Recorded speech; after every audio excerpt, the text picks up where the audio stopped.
Harkness State Park in Waterford, Connecticut is named for Edward and Mary Harkness, the people who owned the home.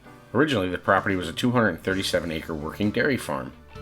The Harkness's estate, Eolia, had 65 employees, 35 of whom were there year-round. The property was a summer home for Edward and Mary.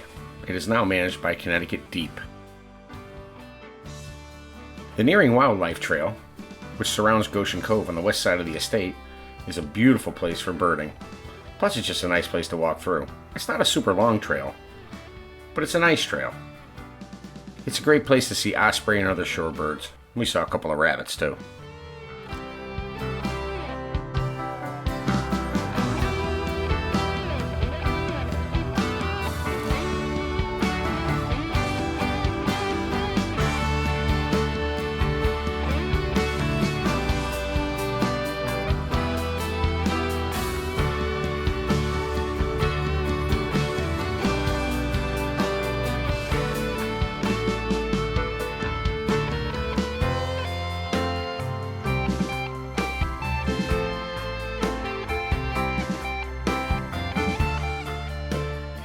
The grounds are beautiful and well maintained.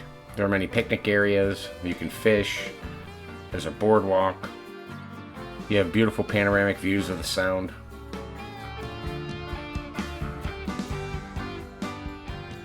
The centerpiece of it all is Eolia, the Gatsby-era mansion that sits right in the middle of the property. Edward and Mary bought Eolia in 1907. The Harknesses had several homes, but it is said that Eolia was their favorite. They would generally stay here from May until September, every summer. Edward and Mary were very private people, often choosing for small family and friend gatherings rather than large, opulent events. They can be rented for weddings or events. And the gardens surrounding the whole property are absolutely gorgeous and pretty well maintained. Different times of the year you see different things growing. In 1920, Mary appropriated part of the property to establish Camp Harkness. It was a place for learning, medical support, and recreation for the children affected with polio. The Harkness were definitely philanthropists.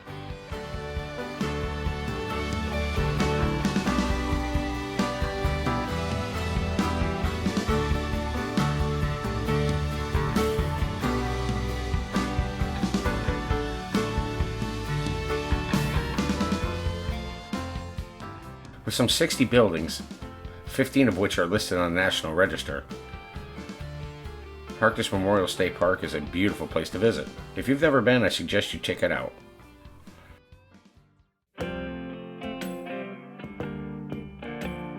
Fort Trumbull State Park is located at the mouth of the Thames River on Long Island Sound in New London, Connecticut.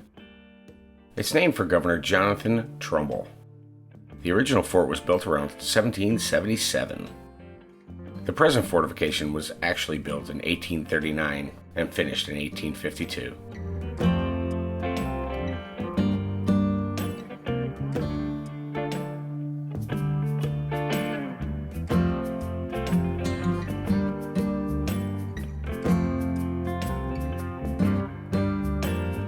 It sits right across the river from Fort Griswold, another fort used to defend the Thames during the Revolutionary War. In 1781, Fort Trumbull was attacked by the traitor Benedict Arnold's invading forces. It fell rather quickly, and then the battle was taken up at Fort Griswold, where the men made their stand.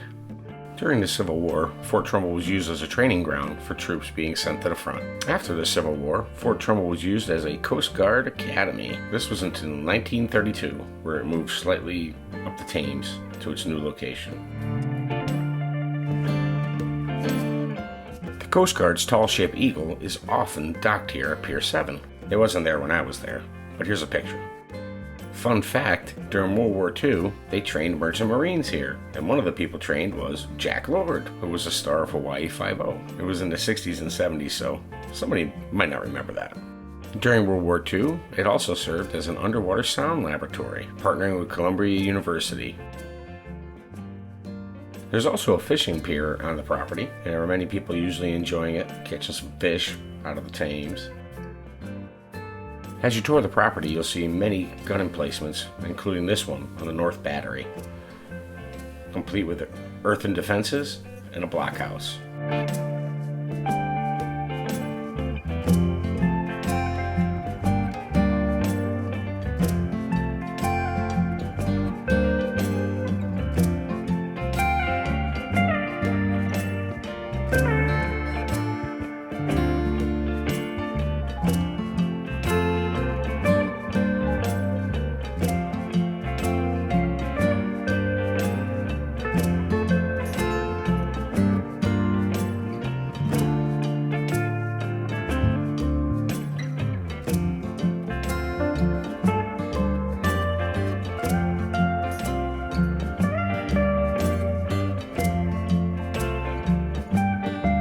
You can tour the inside of the fort generally from Memorial Day to Labor Day. They have special hours. It costs about $6 to get in. We didn't do that, we just walked on the exterior. If you're a military or history buff, Fort Trumbull is definitely worth your time. Come check it out.